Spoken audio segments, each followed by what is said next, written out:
think if you do something long enough, you can fake anything. It's like, hey, I'm a talk show host because I've done 360 shows. No, I'm just really good at faking it right now. You know, like most humans walking through 2023, we're faking everything, aren't we? No, seriously, thank you for being here. I appreciate it. Thank you for having me. Yeah, well, you know, this is long overdue, by the way.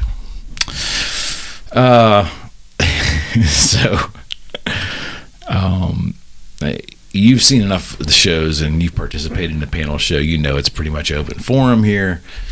So do you think that we are encountering an era today, 2023, this era of people just are struggling at being kind to one another, especially strangers? Absolutely. You do? Yes. Okay, why do you feel that way? People don't communicate at all with each other directly anymore. Do you mean like face-to-face? Face-to-face. Over the phone. Everything's done. Text message, email, social media, Snapchat.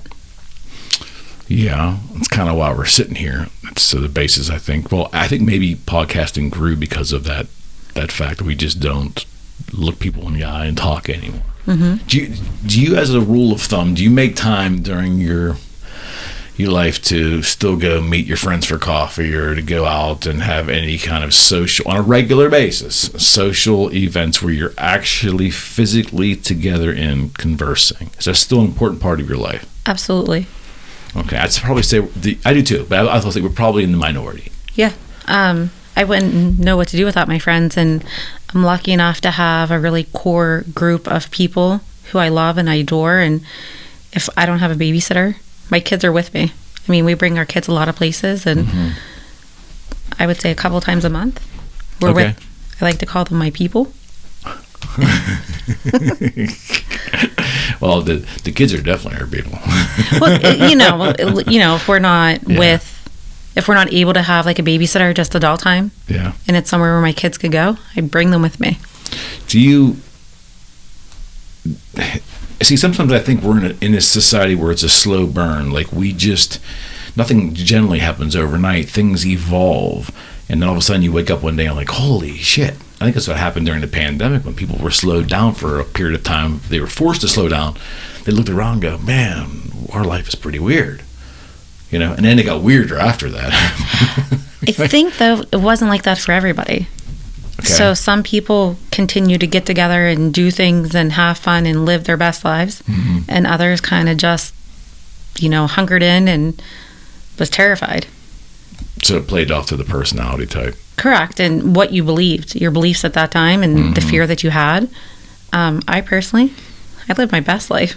I know. I had a good pandemic. I wouldn't change it. I had no kids' activities to run to and from. We were with our people. I was. So you had a good pandemic. I would do it again, minus not being able to go out to dinner really, and the stores kind of being closed.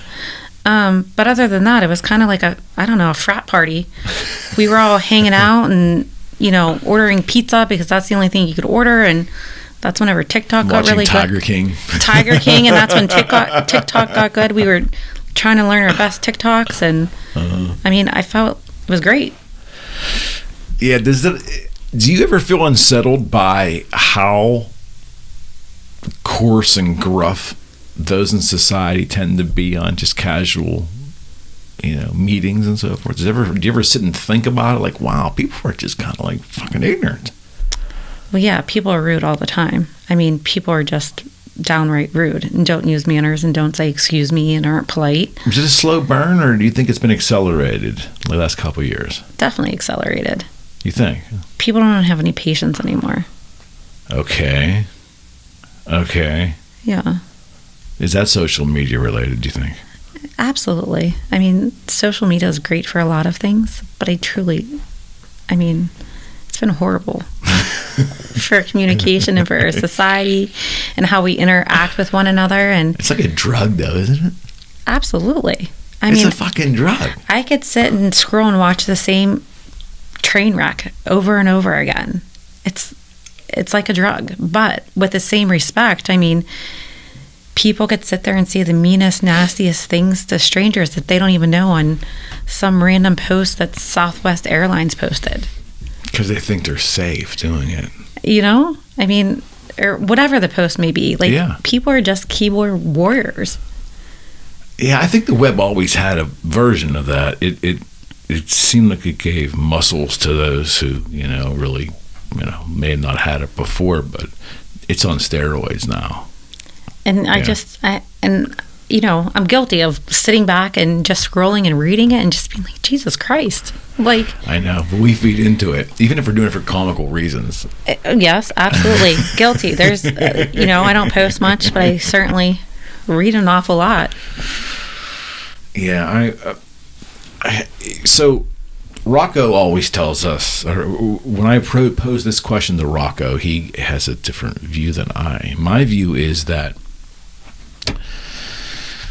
social media has grown so unwieldy, it's just nuts in terms of the size of it and then the impact it has in society, that although it goes against everything in my being, because I'm not for regulation of anything. Government should stay away from our lives. But ultimately, I worry that they've got so much power, like Facebook, primarily Facebook. Throw Google in there, Instagram, Twitter, whatever that's called now. But those 3-4 big companies have so much power in society to affect things that leaving them go unchecked or with some kind of mechanism to try to regulate something is just dangerous. They're just so powerful, more than any company ever prior to that, right? It frightens me. I mean, whatever we're talking about right now, it will show up in our feed, in our top Google search. It will show up in our Facebook. That's my point. Our That's ads. my point. Yeah, it's very scary. Yeah, and I'm not saying I understand the solution to that. And again, of course, Rocco would say, well, it's a choice that we have a choice. We can always shut it off. All true. But there's addictive qualities to the technology they're unleashing on the public that I believe that they know is addictive and they know is manipulative. And I'm not sure that the human species is equipped to use it correctly or that bad. I agree with that. I'm more for, and I've mentioned this before, I could put it down. I could silence my phone. I could walk away for it. I'm more fearful for my children. They're so young and their brains are still like forming and they're still growing. They're still learning. Mm-hmm. And my one daughter, she could sit and watch YouTube all day if we allowed her. And to me, that's terrifying. Because the addictiveness of just YouTube, So what does it come whenever you're seeing your friends and your, peers posting on social media and watching them, tracking them, where they're at through Snapchat, I believe. I don't know. I'm not really on there, but you know what I mean? And being able to follow their every second whereabout of where they're traveling in a car. So there's a privacy invasion for sure, right? Oh, absolutely. And I think that's the one thing that doesn't get all the attention. I think the idea of us becoming meaner people, that's up for discussion. I think that we're ungrateful oftentimes, that we lust after things that we think we should have based upon all that stuff we talk about. We don't really talk about the invasion of privacy probably as much as we should. Yeah, I mean, given right now, kids just share all of their locations so they could track all of their friends. And my friend, or my kids tried doing it with Life 360, and I'm like, oh no. What is that? Life 360, it's an app just to track where you're at, and if my kids are in a car, you can see how fast they're going, yada, yada, yada. Okay. But with that being said, I'm like, no, you don't share your location with anybody. This is for me to see, and your dad, That's a recipe for disaster. Absolutely. On so many levels. Yeah. But you could do it, I believe, with Snapchat, and I'm not really on Snapchat, but, other social platforms as well. But it's terrifying.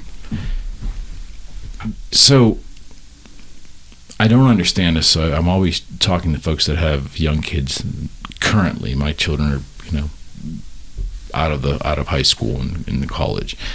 But those have young ones now. I'm fascinated on how you manage or try to manage the umbrella of social media. The web, obviously, the bigger umbrella being the web, but primarily social media. How the fuck do you manage that?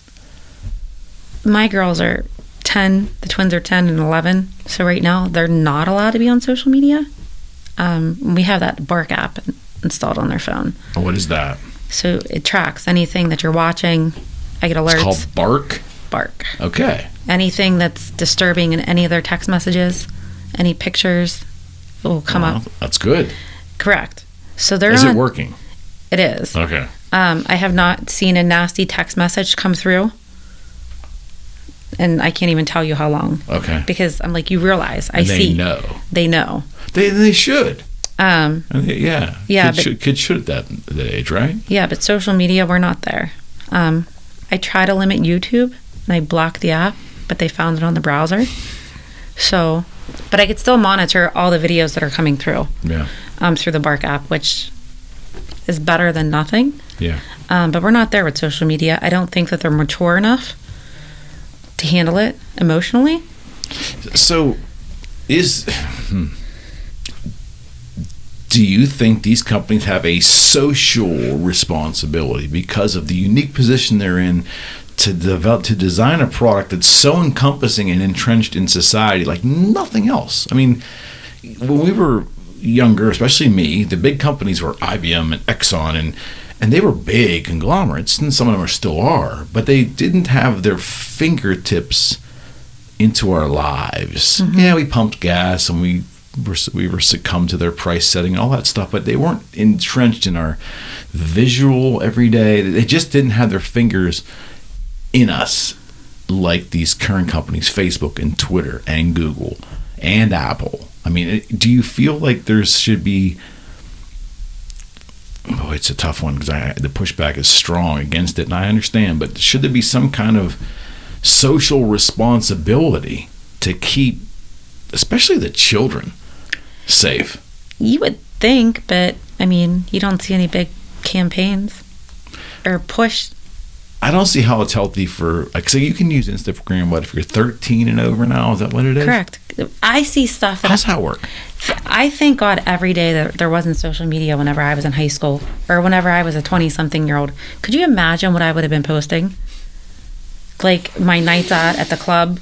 Mm-hmm. Like the pictures that I have, the actual physical pictures are enough for me to be cringeworthy. Mm-hmm. I mean, a lot of great memories, but not for public consumption. Thank God that they are not posted all over social media. Mm-hmm. I mean, so could you imagine what you'd be posting at 13? No, my life would probably look a lot different now had I done those things. Correct. Yeah.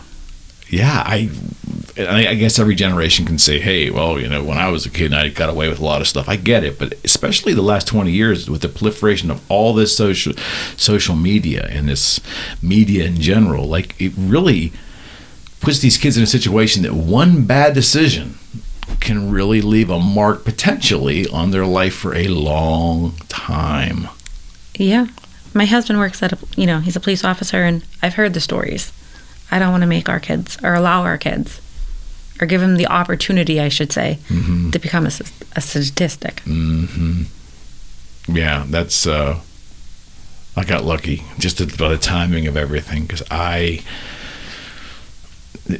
so what platform, for your unique situation, what platform do you have to worry about the most with your children? Whether they're on it or not, what worries you the most? What platform worries you the most? I would think Snap, but Bark kind of... I'm not real familiar because I don't use it. Okay. I'm making myself feel old, but I don't really use Snapchat. Mm-hmm. But from my understanding, everything disappears and you can't... You're just sending it to somebody... So this Bark scrubs Snapchat?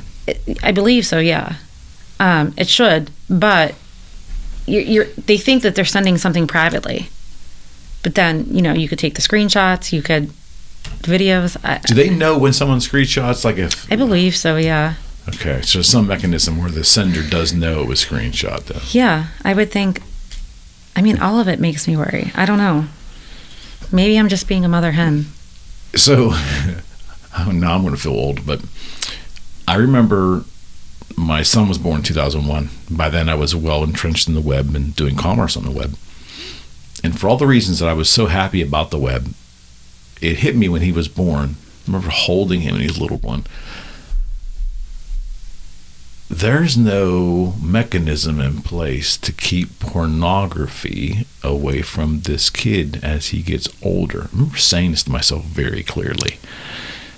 Because I grew up before the web, right? The magazines.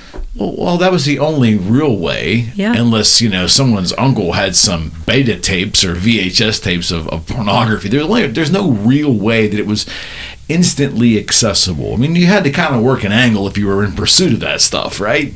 But that, I have a daughter, so that hasn't crossed my mind. If I had boys, right, it might be a little bit different. Mm-hmm. But I remember, being a kid and looking stuff up in encyclopedia. I mean, that was the extent of it for us. And whatever that encyclopedia held. We used to go look at the people in Africa because they would run around naked. Yeah, I mean, so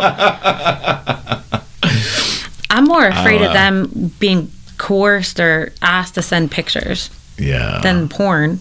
Porn hasn't even crossed my mind. Thanks. Here we are. Sorry. Well, again, I raised a boy and a girl. So, but I remember saying that about holding my son as an infant, going, how is it going to work? Like, how, so I used to say, how is the government going to protect the youth from pornography? I said that because the web before the before times, before the internet, pre-95, 96, there was mechanisms in place in society where, you couldn't walk into a nickel and dime store or a card in a magazine store and buy unless you were 21, 18, whatever it was. Yeah. And there was always in the magazine racks, there was the dark plastic covers over this stuff. I mean, it sounds rudimentary, but there was ways to protect the youth from overt pornotography. Hey, now look how far we've come now. Have you been to Twin Peaks yet? You could just walk in and... I just heard the commercial today. Well, the old TGI Fridays in Robinson Township. It's like I don't know why. Was it like a Hooters, right? I've never been to a Hooters, but I have visited Twin Peaks, and I was just like, Jesus Christ. Is it really overt? I mean, I wouldn't want my daughter dressed like that. There you go. A lot of tits and ass, And it's funny. So let's have this conversation. So I was driving home today, hearing the commercial on the Fan, listening to sports talk radio, and I'm like, that's that place in Robinson, Twin Peaks. Haha, I get it. All right, cool. All right, but I don't know anybody's been there yet. No, at least no one's fessed up that they've been there. So you're the first. Yeah. So I said to myself, another aspect of society we live in is that we're in a very weird time. I wonder how a place like that actually survives today. And I'm thinking, because that's overtly sexual in the traditional sense, male, female. Mm-hmm. I'm wondering, it's a matter of time before someone feels egreged maybe that they weren't hired there because they didn't have the right equipment or whatever. I don't think they're discriminating with the hiring process. I mean, I mean, maybe they aren't. But I'm just saying, in this society, like, it's almost like, you're waiting for something that's overtly sexual to be attacked, but not from who you think it would be attacked from. You know what I mean? Yeah. I mean, there was, There's men there too? There was plenty of men working. I think there was men bartenders. Okay. I believe so. But all the waitresses were female. And overtly female, or were there some questionable females? They were female. But any obvious transgender people there? Not that I seen, no. I mean, I wasn't really paying attention. But it didn't look like anybody would get a job. They didn't have certain criteria. Okay. So it wasn't like there was a couple of seedy guys in the back going, "No, you're too overweight, or you're too tall, or you're too short, or whatever." It was like they were pretty equal opportunity. Yeah. Okay, so pretty much anything goes. It appeared that way. Okay. Yeah, I just find it. You need to check it out. You need to go for yourself. I'll take my wife. We'll do an experiment for the podcasting content. We'll go. Yeah, I mean, I was there with my husband. Yeah. A group of us went. That place was so bad before that. Did you go to TGI Fridays there before it closed? Not before it closed. That was one of the worst experiences. Not recently. I'm sorry. But like years and years. It was always bad. Early 2000s. Right before it closed, like the last 6 months before it closed, that was a special experience. I can't imagine. Sorry. Yeah. Yeah, but I heard the commercial today and I'm going to myself, I wonder how they're surviving, because we're living in strange times now. It would be a good place for a football game, to watch a game. I don't know what the food's like, but there's a ton of TVs. They did a lot of work to the place. So, but you're saying that the sexual nature of it is completely on display, because Hooters. The reason I say that, if I'm not, correct me if I'm wrong, but at one time I think maybe it was just the Hooters in the South, but they used to really wear bikinis to the tables, and then I think at some point it became cut off t-shirts, so they covered portion of the torso with t-shirts. It wasn't quite as overt as the bikini was, but I thought Hooters was like a little pair of shorts and some nylons and like a tank top. Well, the cut off t-shirt, like cut off here, like there was still somewhat of a bare midriff, I thought, maybe on some, I guess, I don't know. Yeah. Is that what this is, or is this a bikini? It's a really tied up flannel. It's like a. Okay. They're going the whole lumber. They're going the. Yeah. They're going the. Some refer to it as possibly like a flannel Hooters, maybe. If I'm saying that right. So they have a rustic vibe to it. Correct. Yeah. Twin Peaks. Like lumberjack. Yeah. Lumberjack. But it's not a real flannel. It's that like silky flannel. Like I don't even know. Okay. Tied up. Okay. Yeah. And jean shorts. And jean shorts. No nylons. Huh. Yeah, well, nylon's out anyways, right? Do women wear pantyhose anymore? I don't, but some may. That was a thing, right? Yeah. Used to be. I mean, in the 80s, I remember. Oh, yeah. My mom used to kill the pantyhose game. I used to like the ones when they would go out and there'd be a line running up the back. The fishnet stuff is too overtly sexual, but if you had one tastefully done with dark hose and a line running up the back, that was a good thing. I remember my mom having them. In the era, you're dating me now. Come on now. I remember them very clearly. That was tastefully done. But I mean, it's like, let's talk about that. Tastefully done. That used to be a thing. Yeah. I remember in the pre-web days when you said tastefully done, it was almost like a phrase of admiration, like, you're sophisticated or whatever. Few of anything today is done tastefully when it's public. I mean, just go to the mall, walk around, just get a soda and just casually stroll the mall for an hour and a half. It's fascinating.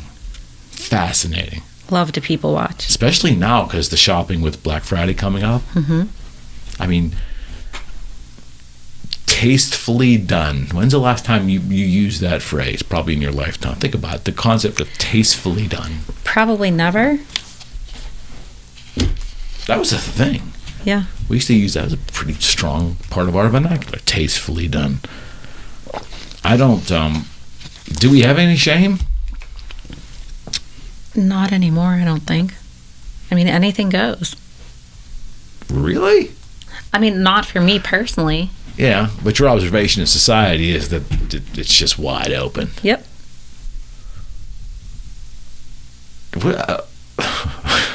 How does that make you feel? Or do you care? I don't care.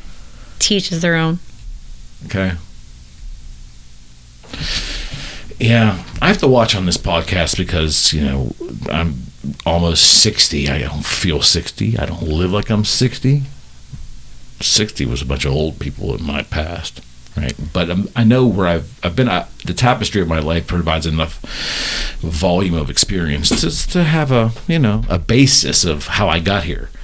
I just find it interesting that, like, the ideas of decorum and maybe sometimes civility and maybe sometimes appropriateness, I guess my views on those things are old-fashioned and out of date and, laughable to the youth, which I guess maybe that happens to every generation. But, I mean, I don't think that being respectful to people and not, not overtly being sexual with your appearance in public. I thought that kind of built a healthier community, right? I mean, there was places to go if you wanted that stuff. I mean, there was there was strip clubs, and there was supposedly every county had a sex club hidden away somewhere. There was places to go if you sought that out, but to see it on display at a mall like it was nothing. We just keep pushing the boundaries of what I used to thought was decency and decorum and all that, but I guess those are old-fashioned viewpoints. I don't know. I do. I believe that.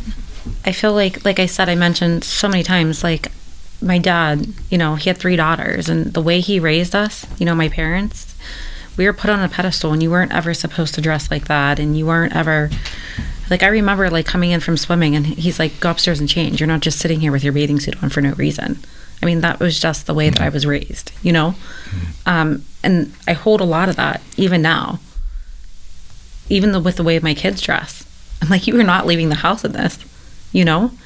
And it's like, I don't care what other people choose to do and how they dress and how they present themselves. But as long as I'm showing my girls what is respectful and what is tasteful, so to say, I mean, that's truly all that matters. Is it just youth? I used to have long hair, and I would beg my parents to let me grow my hair long in the late 70s and early 80s. I just had to have it well over the years, and that was just my thing. Mm-hmm. And they, was it just youthful indiscretion then? And then you kind of conform to society and figure things out. Is it the same today? Do you think at some point when these kids get to be 21, 23, 25, they eventually figure it out? I mean, because is that same overt sexualness on display, whether it's clothing, makeup, nails, whatever it is that becomes an amalgamation of that look, does it ultimately somewhat go away when they get assimilated into society within the work environment and so forth? Do you think even those boundaries are being pushed now? I think there's a level of appropriateness for an office environment, a work environment. Still? Absolutely. I mean, depending on if you're in corporate America or, even at our office, I wouldn't think that anybody would dare coming in bearing a midriff. Yeah, but you're in a law firm, though, so maybe you're you should be at the top end of the etiquette, right? Correct. But, I mean, we're casual. Some wear sneakers. I mean, we're all dressed appropriately. Yeah. No jeans doubt. On Friday. Yeah.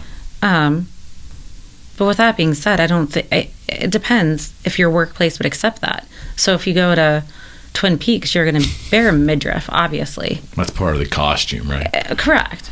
But it depends on where you're going and where you're working, if that's appropriate, to be presented that way. Yeah. No, I concur. It's... And I'm sure more law firms may be more casual than what we are. I mean...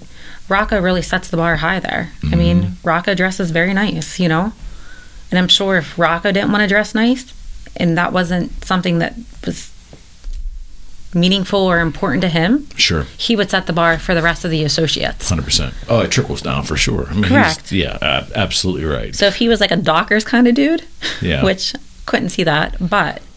I can't imagine him in Dockers and boat shoes. Right? But if that's, the precedents that Rocco was setting, I mean, that's what the office would kind of follow, 100%. Yeah. Do you believe that even in 2023 that for supreme success, you really got to play the part aesthetically? I go back and forth. I feel like people take me more seriously whenever I'm dressed more seriously, if that makes sense. Yeah, absolutely. If I'm out running errands, I don't run them in jeans. I'm in sweatpants and a hoodie and comfort. Love my comfort. But people definitely, take me more seriously whenever I'm dressed like I'm going to work. Mm-hmm.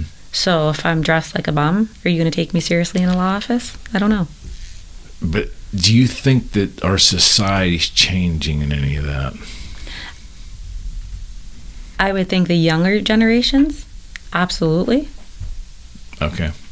The older ones, I think are... Like, I wouldn't go on a listing appointment dressed in a sweatshirt and jeans.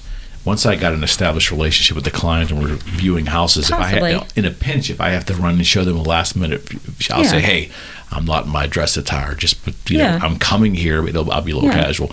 But I wouldn't lead with this, you know? Because I don't think I would be taken. I think that professionalism is part of what I do. But I'm not sure that is always the feeling with the younger generations below me. Yeah, I think things are changing. Things are different for them.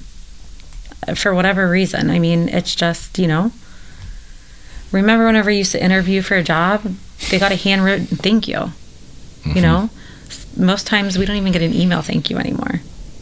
Really? Yeah. So, I mean, sometimes we do, but a lot of the times we're like, you know. Okay. So it's an etiquette thing then. Absolutely. Or what the meaning of etiquette is to them. Mm-hmm. My one twin every day asks if she could wear pajama pants to school. I'm like, absolutely not. She's like, well, so-and-so does. And I'm like, you were not wearing pajama pants to school. So in a different house, that may be acceptable. Right. From so-and-so's parents. Yeah. But in my house, no. It's not pajama day. You're not wearing your PJs to school. Yeah. It's, you know, times have changed, but that one rule that you never get a second chance to make a first impression is something that I think we would be strong to instill in our children, even today in 2023. Because if nothing else, maybe it gives them a step ahead now. I mean, if they're able to figure out the presentation part of their existence, that could be the leg up they need potentially in certain circumstances, especially if a good portion of the population doesn't adhere to that. Yeah. Don't get me wrong, I don't own a business suit anymore, and I don't ever intend on purchasing one like I had years and years ago. But, you know, to each his own. Yeah. I mean, business casual done right is utterly fantastic. And I think it always was. I always felt it was decades ago. It just wasn't real prevalent. But now business casual done. It's huge right now. A blazer and a pair of jeans. I don't understand the suit with the tennis shoes thing, though. That seems to be so flippin' big the last couple of years. My husband's super guilty of it. Well, I'm not saying it's wrong. I I look at that and my mind doesn't rectify it. I just can't get there. Well, a lot of the cool Han shoes and shoes, they look like a tennis shoe now for men. Yeah, I've seen that, but I see it with just plain outright tennis shoes. Yeah, like Nike Airs or the Jordans, Pumas or Jordans or whatever. And just it doesn't really. It just becomes like to me at that point. It's more like an outfit. It's not a suit. It's an outfit now. It's because obviously the attention needs to be on the shoes because that's the thing that stands out. But what if you have a tie on? Is it still an outfit even if you're wearing a tie? I think the shoes, because the shoes become the focal point of attention. You could have a tuxedo on. If case in point, you've been to weddings. I'm sure if you haven't been, you've seen wedding photos of. You know, it's like the bride is in like tennis shoes under her dress, and the bridegroom and his whole staff there, whatever it is. The bridal party? Yeah, the bridal party. They're all in these tuxedos with like bright white tennis shoes. I mean, yeah. So 2 weekends ago, we were just at a wedding, and the bride had a gorgeous dress. She was beautiful, changed into a sequin white jumpsuit and white tennis shoes. And I'm like, you know what? You do you. You look absolutely stunning, and you're comfortable at this point. Oh, I think it's fine, and it's fine all the way around. It's just when you add the tennis shoe to the formality, it's obvious you're looking for the attention on the tennis shoe. So at that moment, it becomes an outfit. Or is it a comfort thing? I don't think so. No, I think it's a fashion thing.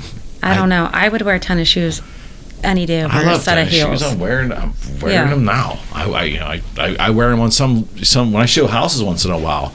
I'll go with them because of especially what I do. I'm outside a lot, in and out. Sure. Walking through basements and all that. But yeah, comfort for sure. But there's I think when you wear it when men wear it with a suit, I think it becomes an outfit because your attention does not go to that beautiful tie or the cut of that suit. They go to the shoe. Yeah. I don't know. I'm for it. I don't mind it. No, I'm for it if it makes them happy. My mind just has a hard time wrapping around it. Like so case in point,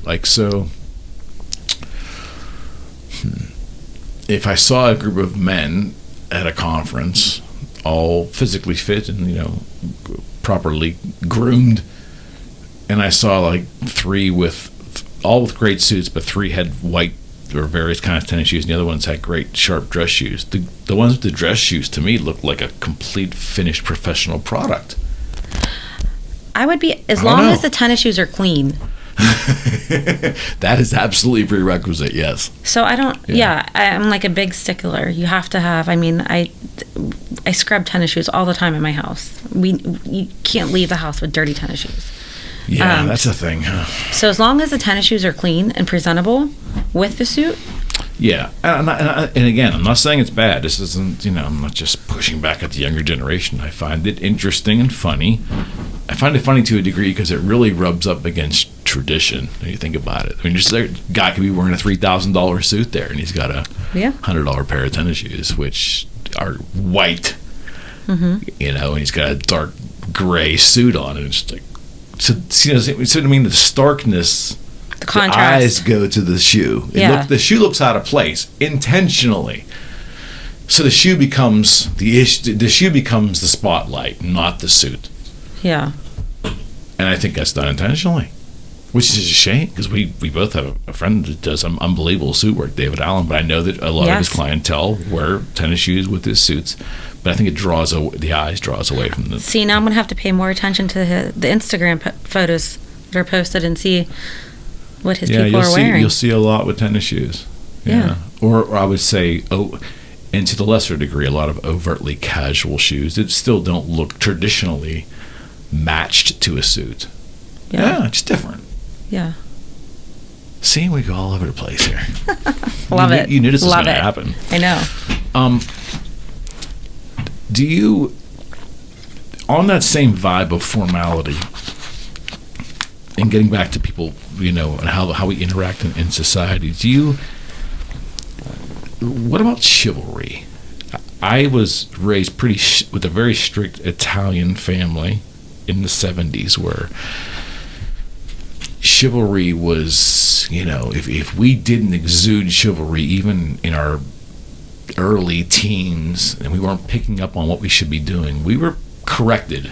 It was a thing. And I always thought it was such a great thing as I got older, especially when I was working with people with degrees and things I didn't have, but I was working along with them to open doors and be kind to people and show the deference, right? Yeah. And then it becomes second nature where you don't think about it. And it always has served me well, I think. There was a time of a liberated woman in the 80s made sure she told me that she was liberated and she can get her own door, but it was very few and far between where you would get someone to reject the kindness. And it became part of just the way I operated. My son picked up on that, and I'm proud to say that he exhibits that too. But I just wonder if your experience has been, coming from the female perspective, do you still think there is a healthy amount of chivalry being exuded today? Not at all. I mean, I think it's something with, I don't know if it's like my generation and how we're raising our children, or even, the generation, like I don't even know, the young kids, like the 20-year-olds. Okay. Not all of them, they're not kind. The Gen Zs, I guess. Yeah, I don't know what generation. It all confuses me. Are they're not overtly kind, or? No. They don't go out of their way to keep the door held open for you. Okay. I see that out there. I do. You know where I see it, ironically? I go to Sheets a lot. Sadly, too much. But just people in and out of those busy doors. Yeah. I pay attention about who opens doors, who holds doors like an extra second or someone's coming through, and I don't see a lot of nicety. Or even like the servers. Do you notice the young servers? How kind are they really? The people waiting on you? Not much, to be honest with you. Whenever I served, you had to kiss some ass. If you wanted paid, yeah. For a tip. Now it's just expected. Here, I'm going to throw my food down. I'm not going to check on you. Like, I'm not going to refill your drink. I'm not going to ask you if you need anything after I deliver your food. But you know what? I'm expected to give 20%. Uh-huh. Do you fall into that trap of, like, defaulting to 20? Because I do. I do.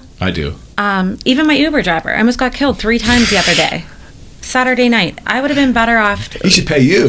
Honestly. Hazard pay. He's like, where do I go? I'm like, anywhere but here. There's an 18-wheeler coming. Can you get out of the intersection? But with that being said, I still tipped 20%.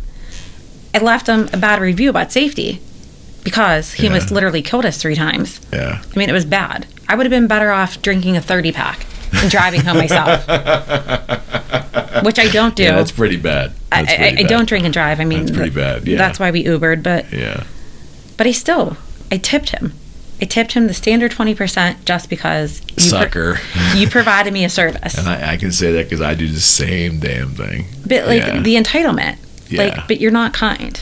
You're not attentive. Yeah, it's same thing with the damn. Well, this happened about 20-ish years ago, when tip jars started appearing on the counters of retail transactions. Oh, that gets me now. Like on to-go food. It's everywhere now. Like it's like, do I tip for my to-go order? That's questionable.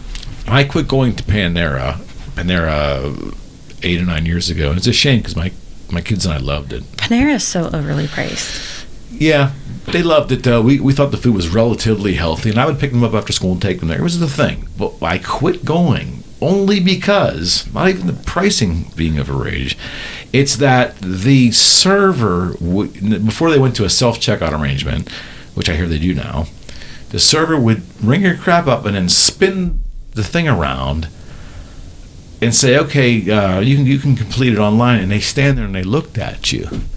Now, such an uncomfortable moment. It's an incredibly uncomfortable moment because you literally took my order and you're going to pass it down the line and different people are going to make it, and I'm expected to tip you and or them, maybe however it gets divided, but I have to wait in line and then take it back to my own table, eat it, and then bust my own utensils and plate back to the trash. Like, what am I tipping for? Like, or what are they paying you an hourly salary for? Or I'm also tipping you whenever you just put it in a paper bag and I'm picking it from the shelf.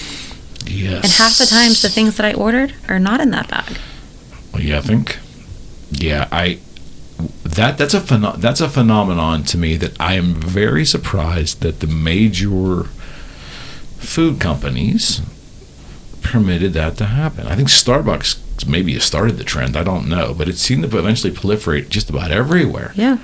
And like even to local pizzerias started doing it. It's almost like it's such a blatant. It's almost like asking for a handout. If you really step back from it, it's really kind of no better than the homeless on the street asking for a handout. Yes, these people are working, but ultimately they're asking for a handout blatantly by putting the fucking tin can in your face. Yeah, I mean, whenever I waited tables, we were expected to do all the to-go orders during our downtime, or even if it was busy during our lunchtime. That was part of the money the company was giving you hourly. Well, that whole $2.80, whatever the case may be. Yep. But like, you never got a tip on a to-go order ever. I don't know if things have changed. I don't. The expectations changed based. I don't know if the public's expectations changed. They were conditioned, but it is. I don't know what has changed, but I mean that was a part of my job. And I wasn't expected to be tipped on that. And now it's like I pumped my own gas. Am I going to tip BP? I don't know.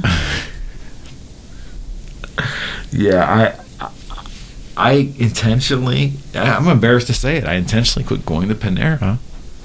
Until this, I did go back and they had a self-checkout, which made it great too. But I hear I'm doing a self-checkout, and they're asking for the tip on there. It's still on there, and I'm the sadist that thinks if I don't tip them, they're going to see that and then spit in my shit. I hate to say that. That's actually what I believe. Yeah, I shouldn't believe that. Well, going out to eat is just dirty. We've all worked in a restaurant.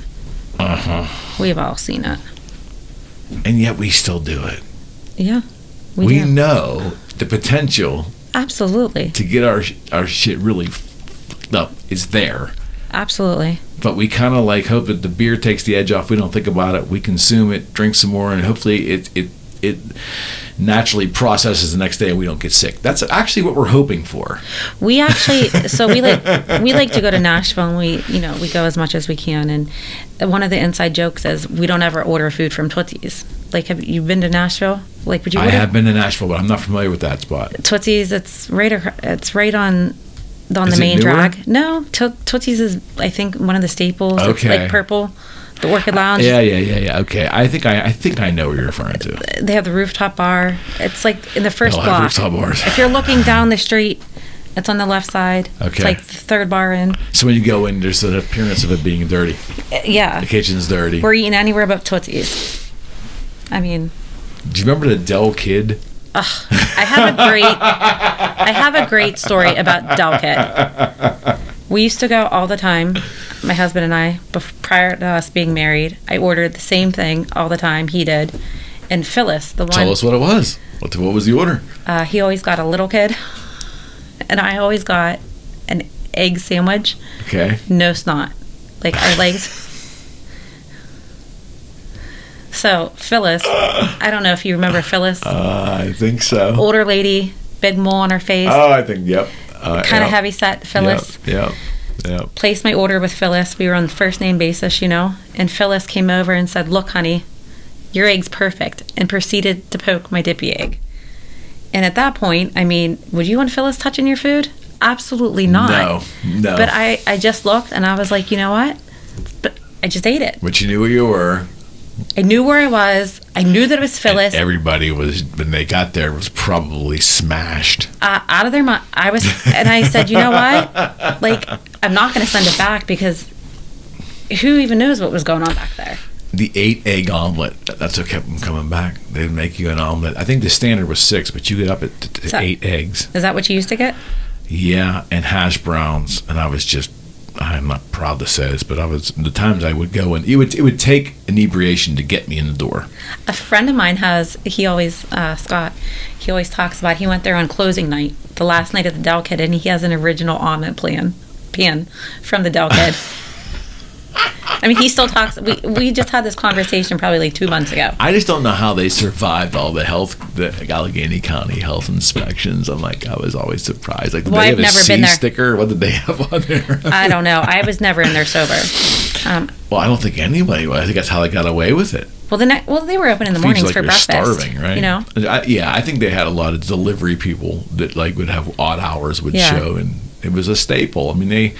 I mean, good people, not an issue. I think Butya's, when they were in there, I think they also helped feed.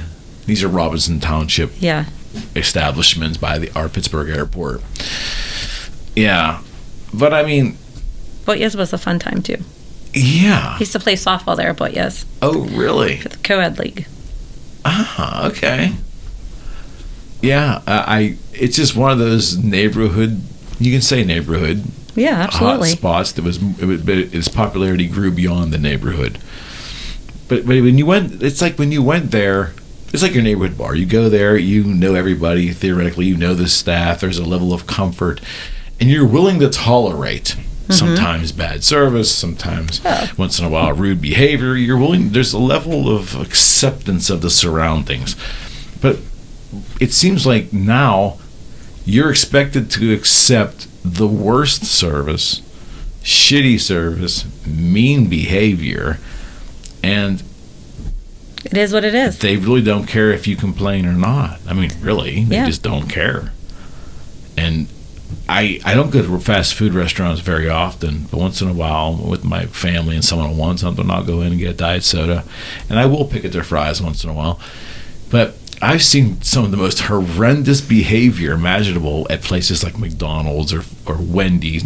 Not so much Wendy's, I don't think, but McDonald's and Burger King. Their employees, just being belligerent and, saying the craziest things to customers, saying the craziest things to themselves, fighting in the back, yelling at their manager.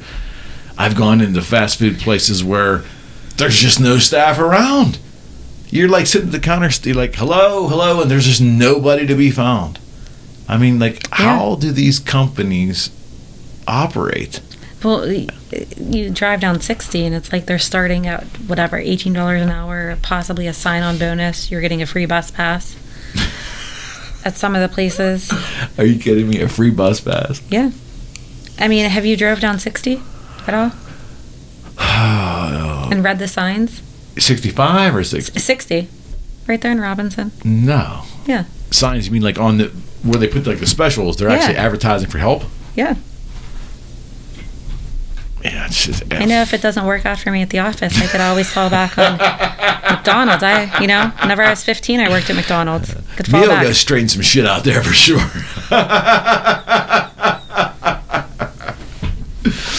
I just don't know the level of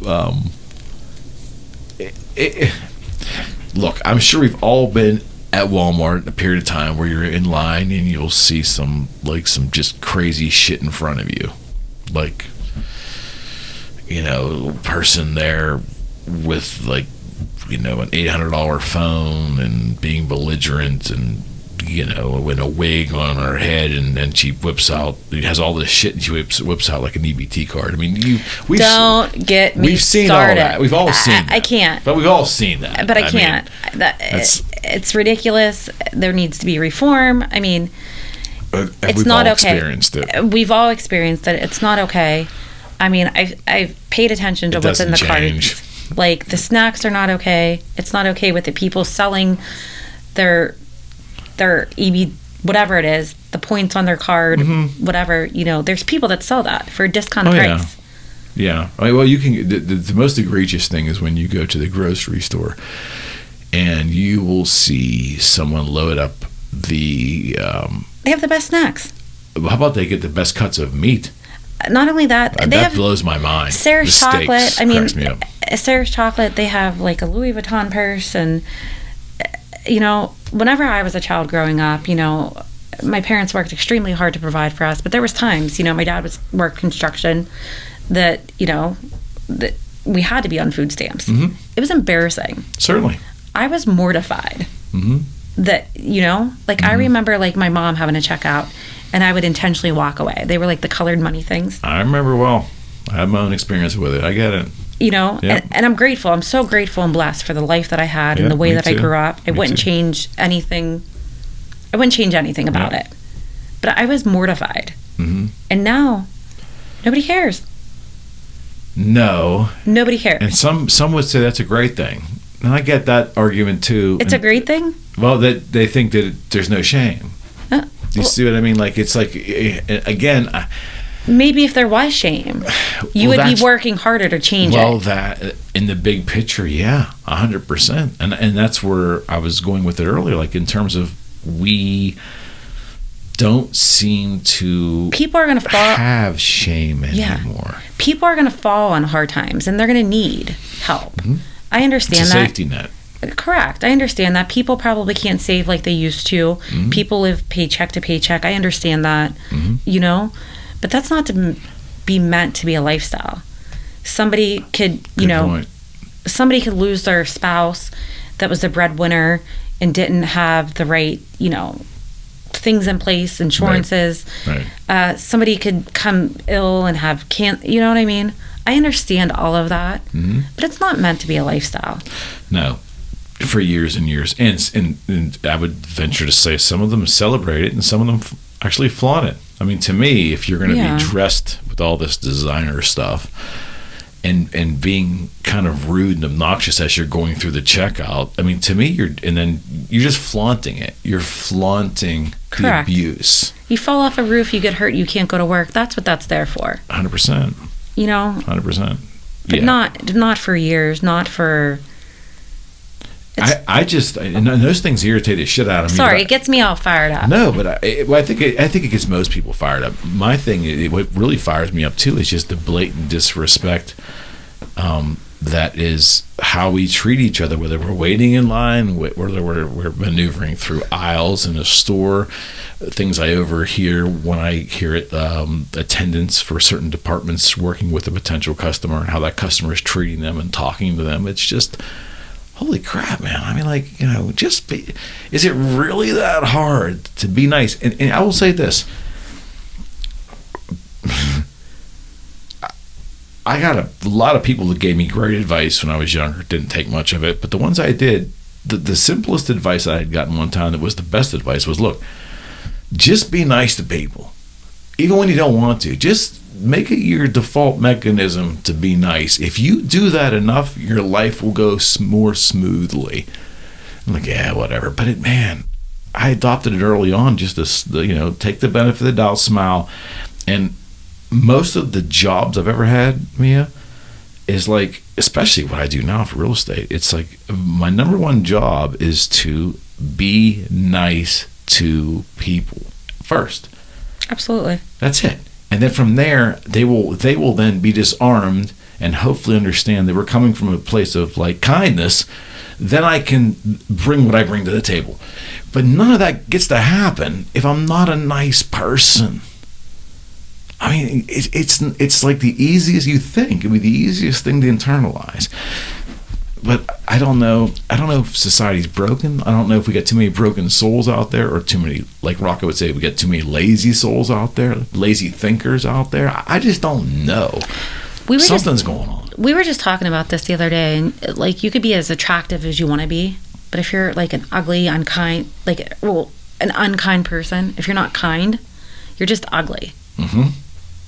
So unattractive. Mm-hmm. You could be a 10, but if you're not kind, none of it matters. I think first of all, I think you're 100% right. But let me ask you this: how many people believe that? How many people believe that before the internet? How many people then still believe that once the internet started? And how many of people believe that when social media started? Because we're willing to bet you there's less. I think more people are impressed with physical appearance. Oh, absolutely. Or outward you're striving presentation of their possessions and things. I'm impressed by that bullshit. I mean, you're scrolling through social media, and whether it be friends or people you follow or whatever kind of influencer, I mean, people are taking pictures of fucking cheese and meat, calling them charcuterie boards and decorating them every which way, right? Uh-huh. And it's all about the presentation, and you look at it and you're like, no, this is cheese and meat. But you look at it and you're like, wow, that's really pretty. But at the end of the day, it's cheese and meat. Right? There's a lesson in there, friends. Yeah, that's 100% right. Yeah, but we're so like, it's all fluff then? It's all fluff. So now it's all the different kind of boards. Like, so for like dinner, you could have like chili, and all the toppings of the chili go on the board. And you're like, wow, that's a great idea. I'm going to save this. And because it's presented so beautiful, I'm never going to make a chili board for my family, ever. Or like a pancake board. You know, you put all the pancakes and all the toppings in the little bowl. You know what I mean? It's beautiful. But at the end of the day, it's just pancakes. And I think the whole thing is a metaphor of what's going on. Everything is presented. Yeah, it's like... And you're like, this lady just made this pancake board for her family. Why can't I make the pancake board for my family? So obviously we're susceptible to this bullshit. Absolutely. So what does this say about us? We suck. To Rocco's point, like, you know, you have the free will, the mental... you should have the mental capacity to be able to turn it off, look at it rationally, and move on with your life. Correct. And most adults can. Bingo. That's it. Most adults can. Others can't. How many people I'd say most adults can't.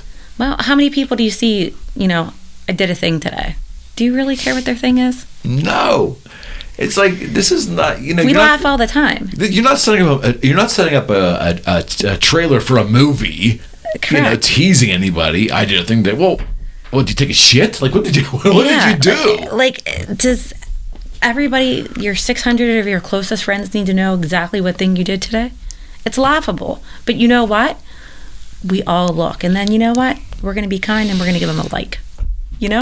Or we're going to be curious enough, like, you know, because our minds are generally curious. What the fuck are they talking about? Then we start spending like time thinking about like, should I be doing a thing? I don't know. So someone, I mean, I've been on social media from the very beginning, using it for business stuff, and I like my connectivity with people. I like it. It infuriates the shit out of me too, but I like it. I'll admit it.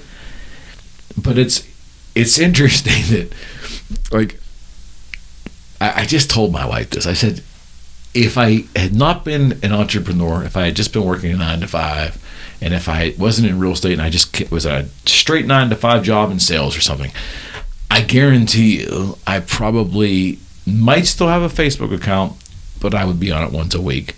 There's nothing about my curiosity that I need to know about this person's this and this person's that and this person's food problems and this one has a problem with their ex-husband and this one has a problem with this and this one's this and this one's car broke down. It's like before the web, Mia, it literally you had this sphere of like 10, 15, 20 people that you may see over the course of a month.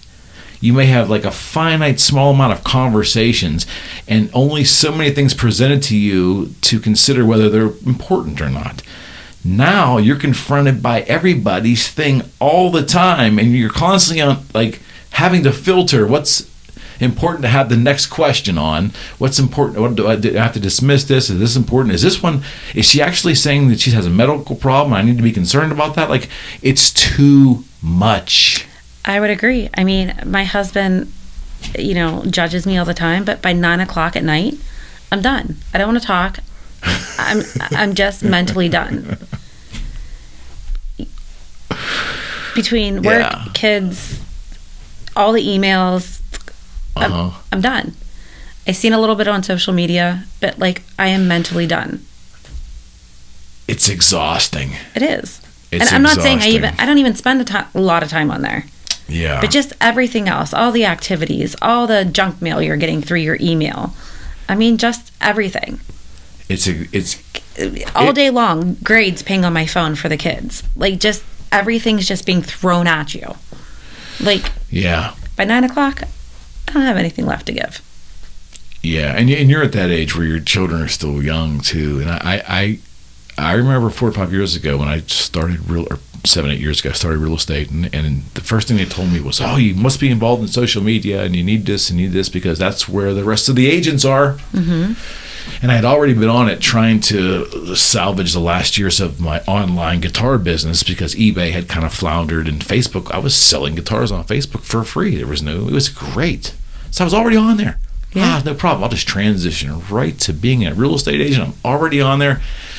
And then immediately I realized how unbelievably exhausting it is.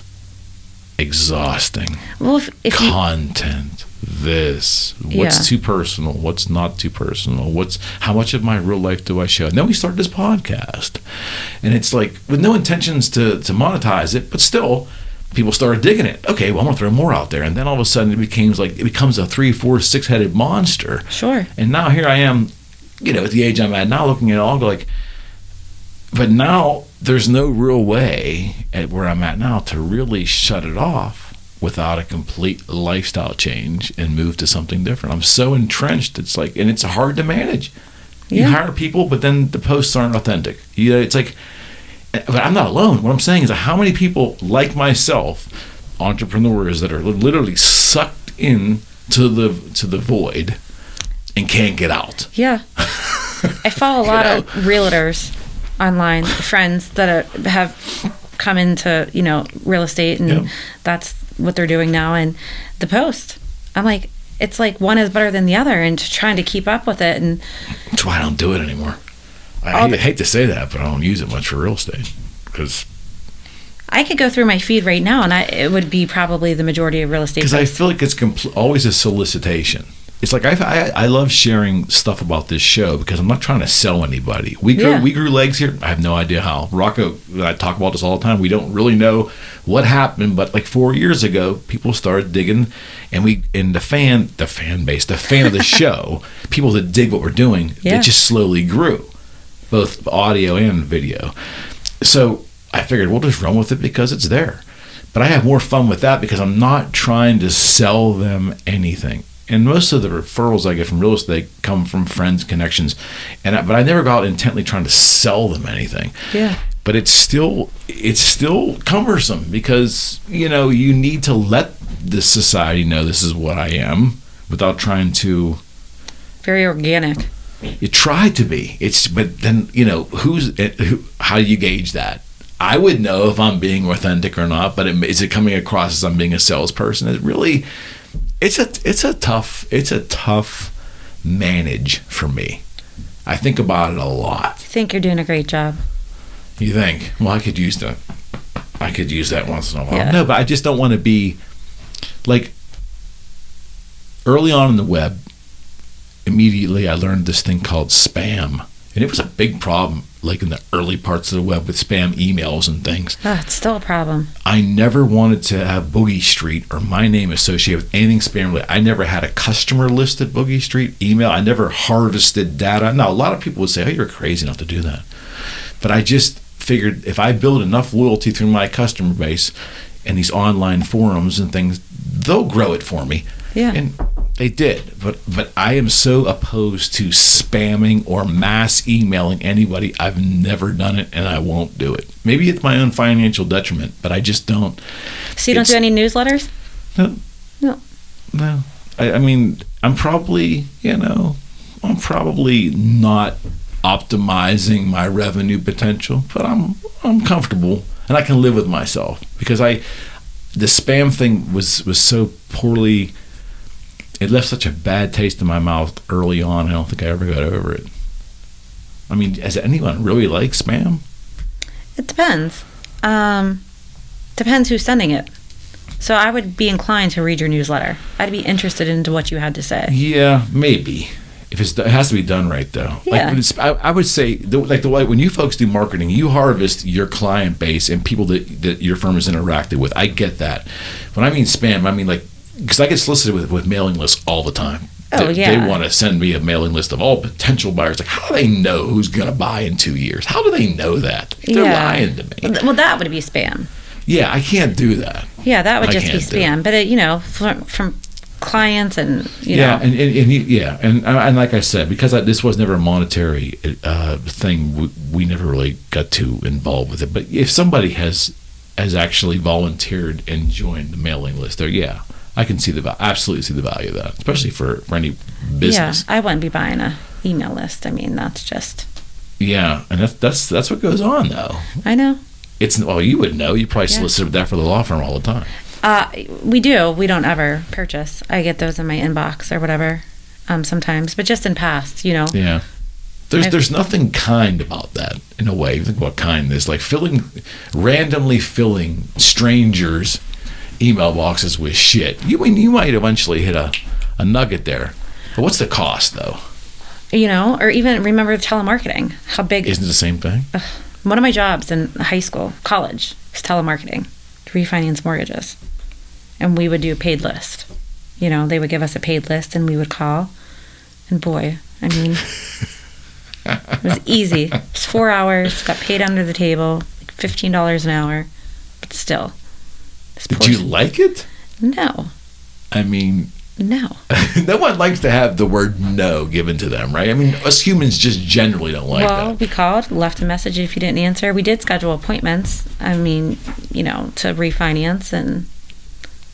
But no, I mean, that was not one of my best jobs, but it was easy money, I get it. It was me and 4 of my friends sitting in an office off of Broadway. I'll say this. I don't want to, but I think it's healthy for our conversation. So in 1991, I was in the insurance business for a short period of time with a company called Mass Mutual Life. I think you're still around. Oh, I sold life insurance as well. Yeah, I did it for 2 years. I was under their career agent program. Boy, that bombed for me. But I was terrified about cold calling and soliciting. It just wasn't in me to do that. And so I went out and bought an auto dialer. Now, this is 1991. This is an auto dialer that had 2 cassette tapes built into it. And a real archaic looking thing, a couple grand. That was an investment. It was a huge investment, and I did it, and I would record my greeting on the cassette. Nice. And it would answer, and I just let this thing go. But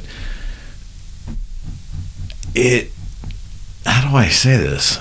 Because it was an archaic system with the phone company at that time, there were not many responses back that were kind. And a couple people recognized my voice because I was doing my local township and the neighboring communities. And I got blistered, and I just, after like 4 or 5 months, I was like, nah, this is not me. But I was one of those people that had an auto dialer. Yeah. I've never even heard of that. I mean, my background is in sales, so I did a lot of cold calling. 1991 auto dialer. I'm going to have to look that up. Yeah, it was, I remember getting that thing. I remember my father was like, you did what? Why don't you just call them yourself? I'm like, no. I'm not calling strangers and asking them to buy life insurance. I'm not doing it. I mean, what's interesting is, though, here's the rub. The rub is, with the proliferation of the web, we no longer had to solicit people on such an intimate level. Now we could hit them with emails. We could hit them with, auto dollars that were like. Even with that being said, I would still rather pick up the phone and try to talk to you. You're not going to respond to my email. Well, early in the web, I think there was the assumption that basically phone calls weren't the most efficient way to do it anymore, right? I mean, I think that those who were timid like myself, I was out of the business by then, but it was like, I remember saying, wait a second, I'm going to buy a guitar cheap in Pittsburgh here, turn around, take pictures, put it on this thing on eBay, and people are going to send me money. And then I'm going to ship the guitar off to them, and then we're going to leave each other feedback, and everybody's happy, and I never have to speak to them. That can't be true. And without some rare exceptions of them talking to me on the phone, I was making money and never speaking to humans. I thought it was the greatest thing ever. Yeah. And in turn, I'm not sure it was. It started a process of us not having physical communication. Not just me, but the whole web in general, right? Yeah. No, I still enjoy talking on the phone and communicating. And do you think that you're in the minority? Absolutely. Do you have friends that resistant getting on the phone? Yeah, I have a friend that I'm like, I know that you don't want to talk on the phone, but just calling her. I'm like, sorry, I'm driving. It will be easier just for me to. And she's like, oh, I know. I think she just feels guilty and picks up, But she doesn't talk on the phone. I think she mainly answers for me, to be honest. Yeah, so how did we get there? Like, really? It's sad. Do you have a good memory of the before times? Absolutely. So when you used to have to use the phone and it was on a cord and you'd swing around and go into the closet and close the door and talk to somebody. Yeah. We had a rotary phone. I remember we didn't even have pulse, beep, beep, beep. It was like they called that touch tone. Yeah, we didn't have touch tone. You paid extra for that. You did. My dad was not paying extra for that. Extra $150 a month. Yeah, so, I remember whenever I called into the phone company and upgraded that myself, he was not happy. Okay, I remember. So it was like da-da-da-da-da, da-da-da-da-da. Do you remember, you wouldn't remember party lines, do you? No. That was when you got the lowest plan. Oh, man. When I was very young, my grandmother had a party line phone because it was like $4 a month or something. No. So you would ring into a number. I can't remember exactly how it was, but basically, I think you would call with someone's number and they'd pick up and you'd talk to them, but you'd hear 5 or 6 or 7 other people talking at the same time. They were a little fainter, but you would hear them. So you knew your conversation wasn't private, and it got very confusing at times too. It was called a party line. I do recall with a cordless, sometimes you would pick up your neighbor's conversation or whatever, and you would say, "Well, I could hear you," but they couldn't hear you talking to them. You could, yeah, right. I do remember that with, the cordless phone, and you would have to pull out the antenna. As early cordless phones. Yeah. If this was actually a function of the in Bell Atlantic or Bell Telephone, they would tell you the party line is you're going to hear other people. It's just. Yeah, that was before my time. I know. Well, it was right at the cusp of my memory, anyways. But the idea that if you really think about it, it really makes little sense. We have gone backwards as humans because talking to someone and saying directly what you need and you conversing back that you understand is a quick and effective, and I'd venture to say at that moment, a very efficient way of getting shit done. Absolutely. But we have gone backwards and have entered into the mechanical, time-consuming text communication, whether it's emails or texting, messaging. And that's the mainstream now. Like the verbal thing's kind of gone away. Yeah. How the fuck did that happen? No idea. Are we lazy? Lazy. Fear of like confrontation, maybe? Probably that. I know my kids sometimes will text me if they're upstairs and I'm downstairs, or vice versa. I'm like, I'm not answering this. If you have something to talk to me, come and talk to me. Yeah. I wouldn't have been able to tolerate that. I tolerate a lot, but if my kids are texting me from the same house we're in, that would be. Yeah. No, you have to come down. Yeah, I remember one time my wife, we have a old Victorian, so it's a pretty big home, and she was upstairs and not feeling well, so she was upstairs, and I'm sitting downstairs in our office, and I thought she was sleeping, and I get this text from her, and she goes, "Would you mind running down and getting me an ice cream sundae?" I'm like, where are you? I'm upstairs. I'm like, could you, like, all she had to do was just, I would have heard her just yell out or call me on the phone. She'd text me, and it like freaked me out.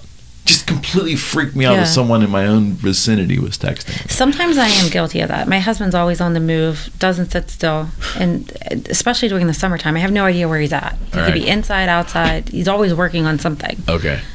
So I'm like, where are you? Yeah, if you're trying to track him down. Yeah. But I was very aware of my daughter having girlfriends over and at her mother's house, and Diana telling me, they sit in the room and they're all socializing, but they're all on their phones and they're having conversations amongst themselves. Yeah. But they're not having conversations, so that's not a conversation. That's what I always tell them. Put your phones on. Your friends are right here. What are you doing? And what do they say? We're watching this. I'm like, no. We carpool with my daughter for a swim. And the entire time, we go to from St. Clair, from Collier, and her and her girlfriend, they're in the car. I don't think that they talk 2 words to each other because they're both just on their phones. It's weird. It's incredible. It's incredible because it's just so different than what we remember. Yeah. I mean, the idea of, going somewhere with your friend and sitting on the same bench seat or on the same row, that was a moment to have a conversation. It's, and you hide it from the adults. It's like, but you were conversing. Yeah, absolutely. It's crazy now.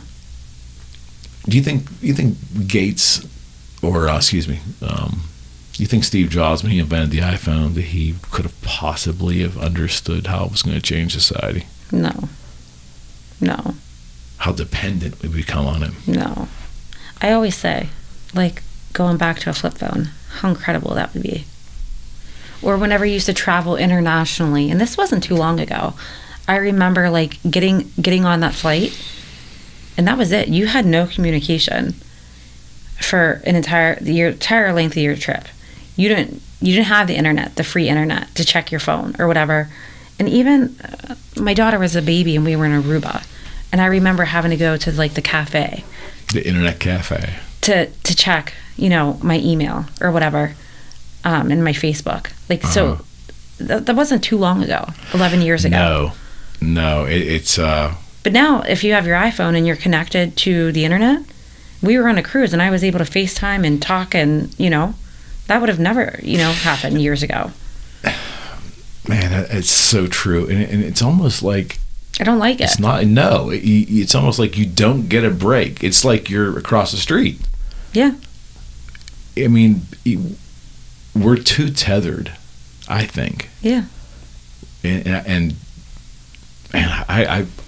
I would love to. Or even now, you know what? I need groceries, so I'm going to order my milk before I get home, and it's going to be waiting for me. So let me just do that real fast. Can you hold on? I mean, do you know what I mean? Uh-huh. Or I think somebody's at my front door. Hold on one second. Check my ring. Let me check to see who's there. But do we need to know this? Like, that's what I mean when I said earlier that we are being inundated with so much information that a lot of it, again, for me to say it's not necessary, that's very subjective, because to some it might be necessary. I don't know why, but it might be necessary to them. But it's not necessary to anybody. It's just so much information about every little aspect of our life that there's no order anymore. Like, I'm going to be confronted with this information, and then later when I get home, I'll be confronted with this information, and I'll figure it out. It's like everything at once, and then now I have to separate them and say, okay, this has to be ordered later. It's extra mental energy I need to spend in terms of ordering the inputs that are coming into me all the time. That's why 9 o'clock I'm done. Don't talk to me after 9. What's disheartening for me is I tried an experiment. So I tried to shut Instagram and Facebook off during the day for long periods of time, which was great because I never was really running. I don't have any notifications on, so I never had Facebook contacting me to go look at stuff. I would just go there because you get addicted after a while. A couple hours, you go check it out. Well, I shut those down for a period of time. And I'm thinking, well, if a customer needs me, they'll call me or they'll probably text me. Then I realized that there were customers contacting me on Instagram messaging, Facebook. I just got a new client coming from Facebook messages. It's like, oh my God, there's too many messaging apps now. Points of contact, yeah. Yes. And if you're not friends with them, they stay hidden in there, so then you really don't know. It is so complex. And then again, man, I'm a capitalistic pig. I always have been a free market guy. I mean, always. But it's like there's so many mousetraps now. There's so many devices. There's so many platforms, and they keep growing. That the complexity is really, and the difficulty in managing them, especially with potential customers. Oh, I can't even imagine. You have to be available all the time on all different platforms. Yeah. I had to get a TikTok account. I've never looked at anything, but I had to get one because someone might message me on there. I know nothing about TikTok. Nothing. I couldn't tell you either. Briefly, I don't even know what my username is. I had them make it up. Briefly during the pandemic, that's I believe when it started, and there was those fun dances. You picked a sound. I believe my little cousin, my younger cousins are in their 20s, so you picked a sound and you did a routine, as I would like to say. I mean, that's the extent of TikTok, but I think there's like other stuff on TikTok now, like all kind of information and reels. I think they refer to them. Yes. I know. I couldn't even tell you. I'm not on TikTok. I don't know. Yeah, I had to draw the line, and that and the new one called Threads. I just don't want to be bothered with it. Isn't Threads the old Twitter? No, Twitter's called X now, and Threads was Facebook's response to Twitter to create their own Twitter-like thing. Oh. So Facebook owns Instagram, and now they started a Twitter-like product called Threads. Oh, I'm not on there either. You're fine. You don't need it. There's just it's overwhelming. It really is overwhelming. You're doing great with that LinkedIn. Doing great. So far, yeah, knock on wood. But like, you should be on there. Okay. Well, every other fucking realtor's on there. Do I really need to be on there? No, you're good. That's what I mean. Like, it's you're like, good. I don't go on Twitter. It's the Twitter to me is it looks from the outside in, it looks like to be the garbage dump of the internet. I don't know how to tweet. I'm doing fine. For all the fighting, I think there's more fighting there than there is on Facebook and the rest of the places. See? Yeah? That's what I hear. I have no place being there then. Do you find Facebook caustic? What do you mean by that? I don't know. Well, maybe it's more of a reflection on the way you manage your Facebook feed. Do you find a lot of shit on Facebook, like argumentative, and do you find a lot of angry people on Facebook? Well, I use that block feature a lot. Me too. It's a beautiful thing. So, or the unfriend feature. So if you, I don't post. I mean, Facebook is for like puppies, babies, kids. That's how it started. That's how I keep mine. I mean, I guess it was college kids started it, but I think when it got mainstreamed, it was cats and babies. I mean, I'm not going to take a picture of my ice cream I'm eating or something. I literally leave it for my kids. Maybe a picture of my husband and I. I don't know if the kids really like it. Like, it seems like the generations below us, Facebook's for us old folks. I think the way they look at it. I hear. I'm not really sure, but I think they all communicate through Snap. That's what I'm told. That's what I've their heard. Texting. That's what you probably know more than I. I think Snapchat's a big one. They really, my cousins don't seem very active on Facebook. I see them more on their stories on Insta. I was told by my kids and some of their friends over the years that Facebook was where all the old folks were. Yeah. And I was like, oh, that's an observation. And I was like, yeah, but then I looked at it and I think, well, I think that might be because Facebook provides a forum to really put a lot of content, like detailed shit, where they're not real detail oriented when it comes to their social media posting. They're not verbose.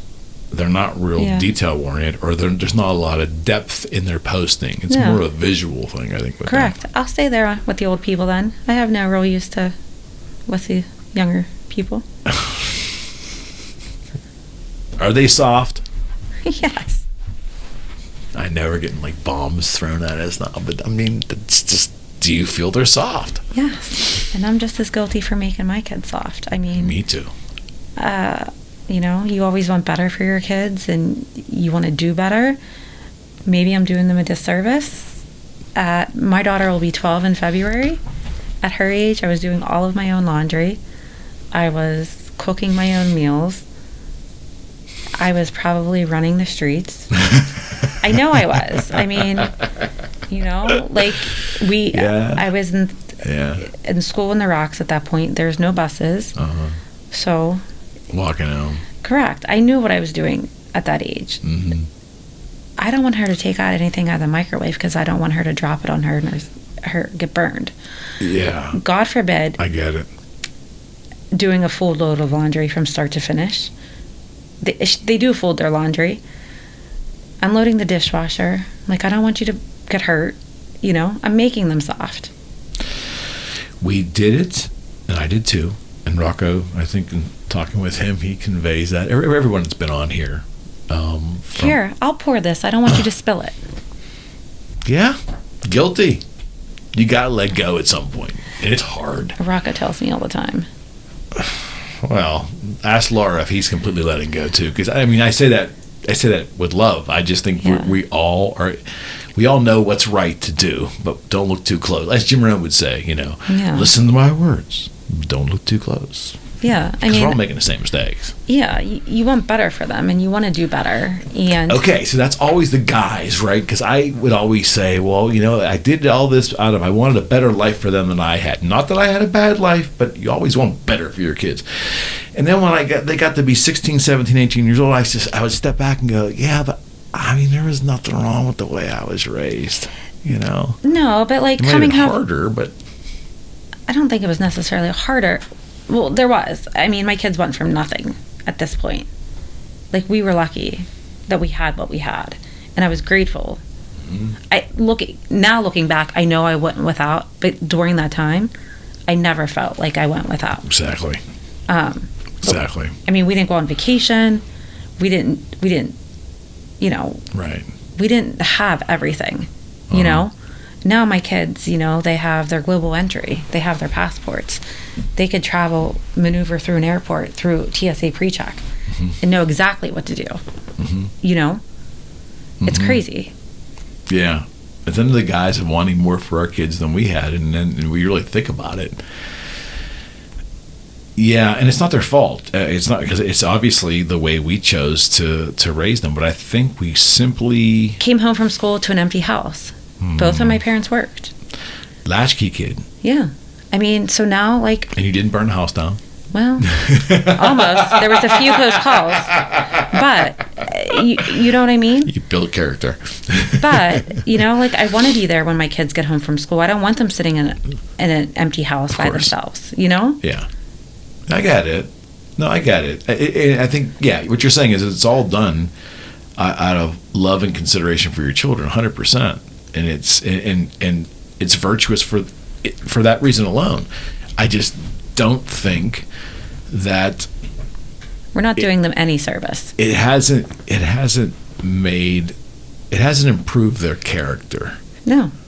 And put them in a path to be more self-reliant. No.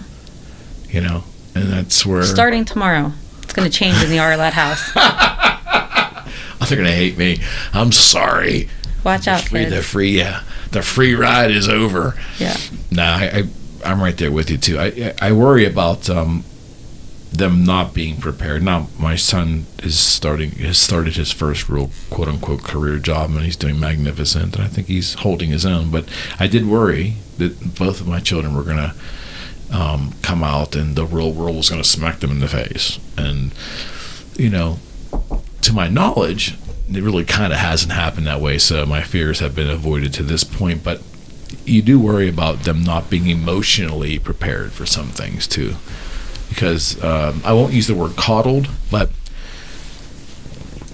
you know I found myself oftentimes trying to insulate them from the pain of growing up, little pains that would come along. Absolutely. Insulate them. You want to protect them as much as you can. Yeah, but sometimes you're not protecting them.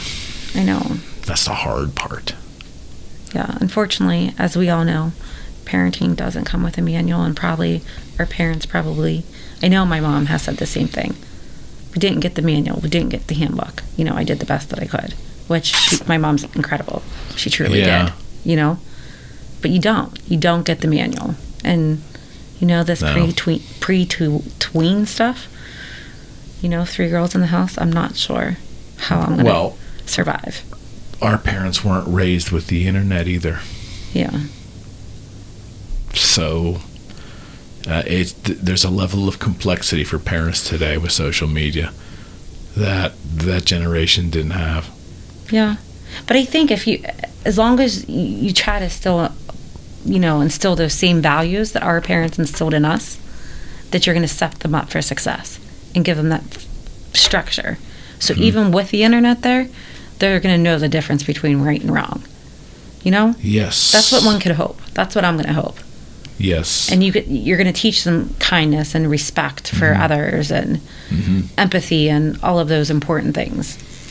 Yeah, I think so too. And it's all you can hope for. All you can do is try to present the best loving and attentive, nurturing way with these kids, and hope that genetics is in your favor and you don't have a rogue bad gene there. Because I mean that, you know, hey, we all know families that absolutely 6 good kids and the 7th kid ends up being like the drug addict that ends up unfortunately passing away when they're 18 over an overdose. I mean, there's always genetics a bitch. That's not because of the internet. I'm not gonna. I mean, no, I think contributing factors maybe, but but no. I mean, you know, I believe that's all.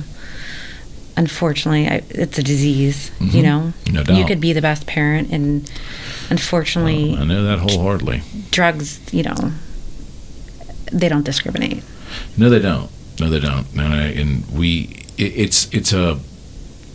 So I don't think you know my story. So I'm one of 2 children. My younger brother passed away of drugs when he was 27, which is like the pretty normal family. So when that happened, it's like, holy shit. Yeah. But I was always a very independent person that was just no excuses. You know, your life is the way it is because you obviously like where you are. And I was very harsh in my own independence. I was nowhere where I wanted to be, But my thing was, I had a very much of a no excuse attitude toward everything. So when this happened to him, my first response, I was 30 at the time. First response is, he fucking did it himself. Da, da, da. I didn't have the compassion in me to unwind it and realize the struggle that he had over a 3 or 4 year period. Yeah. It was hard for me to come to terms with that. But then finding humility and coming off of my high horse and my arrogance of nobody looking at wants that, to choose that path for themselves. it became very apparent to me that is so true. That is so true. And but to see the heartache firsthand from my mother and father, I look at it now that, and just like every child, I always had my short moments with my parents, and we always look at our parents sometimes like, how they drive me out of my fucking mind, and it's the struggle, right? Yeah. I mean, both generations trying to deal with each other, especially in families. But to have that kind of pain to bury a child at any age, it's not supposed to happen. That's not the order of life, right? And when it's flipped on its head, it's just so brutal. Yeah. Especially from drugs, because they don't understand, because none of us really can. No, I don't think you could ever possibly it's one of those things that you can't possibly ever understand or get until you've been there, and you don't ever want to be there to figure it out either. I wholeheartedly believe that. And when you're either put in that situation, you're either a supporter or you abandon. Mm-hmm. There's no in between, and it's very unfortunate. Yeah, it's tough too, because I think my brother's circumstance was very similar to so many, that it was hidden very well. And had we paid attention more to clues in retrospect, we probably could have seen things. But when you're going through it, you don't. There wasn't the help that there is available today. No. As there was then. No. So coulda, shoulda, woulda. Yeah. It's not. I mean, there's a true epidemic going on right now. Yeah. How do you rectify that in your head, raising little ones? Do you and your husband spend time thinking about that? Or are you pretty secure that you've done as much as you can to make them aware of the dangers of that? We haven't talked about drugs yet. I mean, I don't think that it's age appropriate. Yeah. 10 and 11, maybe we should be. Well, you would know their environment best. I would say in some school districts and some places that might be age appropriate at 10. I mean, in schools, it's everywhere. Mm-hmm. But they look at vaping or cigarettes as a terrible thing. I grew up and everybody had a cigarette in their mouth. Yeah. If not, Yeah. So they look at cigarette. I mean, my mom, she's a former smoker. Her and I both quit together many years ago. But my kids have season pit tickets with my mom, and my mom will smoke a cigar every once in a while. Mm-hmm. I got a phone call, hysterical. Meatball smoking, and I'm like, well, she's not smoking a cigar, So I don't think that's age appropriate at this point. Got it. With both, my husband's background and life experience, I think we will address that head on. Mm-hmm. And the same thing with drinking. They're going to try it. Oh, most definitely. So it's almost a rite of passage. Yeah, right? They see us drink, Yeah. But it's all about being responsible and making good choices. Yes, I couldn't agree with you more. And again, there's no instruction book, right? There's really no hard rules in the process. But when that time comes and they're, unsupervised at their friend's house and parents aren't around, because accessibility, I'm sure. Yeah. It's everywhere. What's your thoughts on pot in terms of the legalization of it and how society's changing with that? I don't care. It's not for me. I don't particularly care for it. Do I care if you smoke it? Mm-hmm. No. Do I think it should be legalized? Yeah. I mean... Yeah. I've come full circle on that. Yeah, I was very anti-pot for the longest time. In terms of legalization, I mean, I didn't care what people did. Whether they're breaking the law or that didn't bother me. They're going to get it anyway, so why don't you let the government tax it? Yeah, that's kind of where I came from. And I also realized, too, that there had to be... and especially nowadays, everything is tainted with fentanyl. So, if I was a pot smoker... I would feel much more getting it, as some people like to refer to it, as the grass station instead of the gas station. Yeah. I would, as opposed on the street. Absolutely. Apparently, people do sell weed still. I didn't know that. My husband and I were just talking about it. I thought that was a dead thing, but there's still a market for it. Wow. A black market for weed. Yeah. I mean, people still choose to get it from, off the street versus, Yeah. Cards are so accessible at this point. Anybody could get a card. Yeah. Yeah. So, Do you think there's a chance that it's too early right now, but once science has years of years of experience or years of study, that it's going to turn out to be a bad thing for society? What? Health-wise. Weed? Mm-hmm. No, people have been smoking weed forever. You don't think that we're going to find out that there's some negative health benefits from it? No. I wouldn't vape it. Like, what do you mean? Like, I explain to me what that is. I don't really understand. Like put it into like a cartridge. Water vapor. No, like an e-cigarette. Okay. Like a vape. And what does that do differently? It messes up Weed. the lungs? Yeah, I wouldn't vape anything, but if you're going to roll... It puts water in your lungs, right? I don't know. I'm not versed on that. Whenever I smoked a regular Marlboro Light. Okay. But I feel like people have been smoking weed since... I think so, too. I just wonder are people smoking it more now because it's legal? I think they're vaping it instead of actually rolling a joint. Wait, is one illegal and one's not? Well, no, you could buy whatever at the store. But the vape is the quicker way to do it? Probably, yeah, and it probably doesn't smell as bad, Huh. You don't have to, I'm learning so much time. You don't have to, roll a joint, You just can't buy pre-rolled joints? I don't know. I haven't been... I don't know either. But I know you could buy... They call it... I don't know what they call it. I don't know the actual name. Okay. Not grass. Flower. They call it flower. Okay. I do know that. Okay. I've seen the vape pens. Yeah. But I thought that was for nicotine. No, they sell weed pens. Ah. So that, I believe, is not great for your lungs. Okay. But, I don't know. I know some gentleman that has smoked pot since they were 10, and me too. I feel like Are they highly functioning? Are they? Let me ask you this question: is that person a highly accomplished person, or is just a regular schmo? Accomplished in what? Is he skilled? He's a beautifully skilled carpenter. Okay. So accomplished. I know it's a slippery slope. I guess what I'm saying, when it comes to analytical or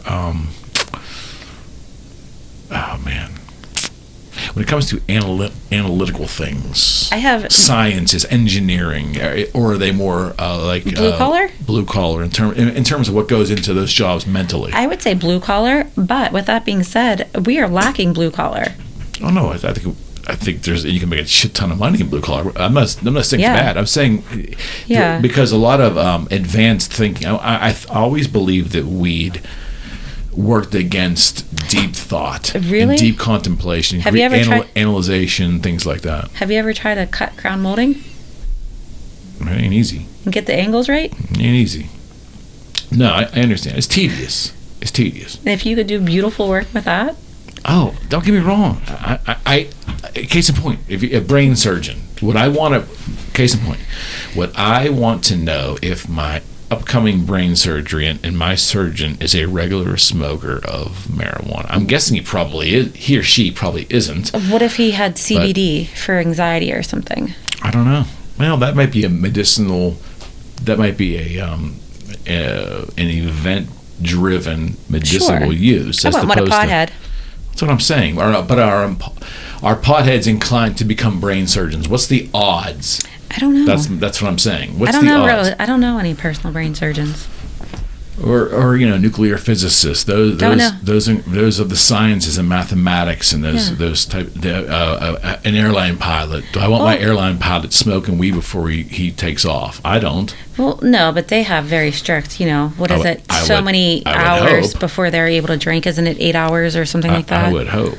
Yeah. I'm impaired. I don't know. Yeah. Like I said, I'm asking a question. I just don't know. Yeah. Weed doesn't bother me. Doesn't affect me one way or the other. I think it smells like shit. And I always associate it with my use of it when I was younger, just making me stupid, making me less inclined to want to think critically. Yeah. And I don't know that's healthy for society. You know what I mean? If we don't do enough critical thinking anyways. Yeah. Teach his own. I don't know. Oh, yeah. Well, I have no right to tell someone not to do it. Yeah. I just think in mass, are we becoming dumber? If we're gonna put this in addition to alcohol out into the world and legalize it. Well, I think people don't typically do it together. I think it's typically like one or the other. I would assume. You think?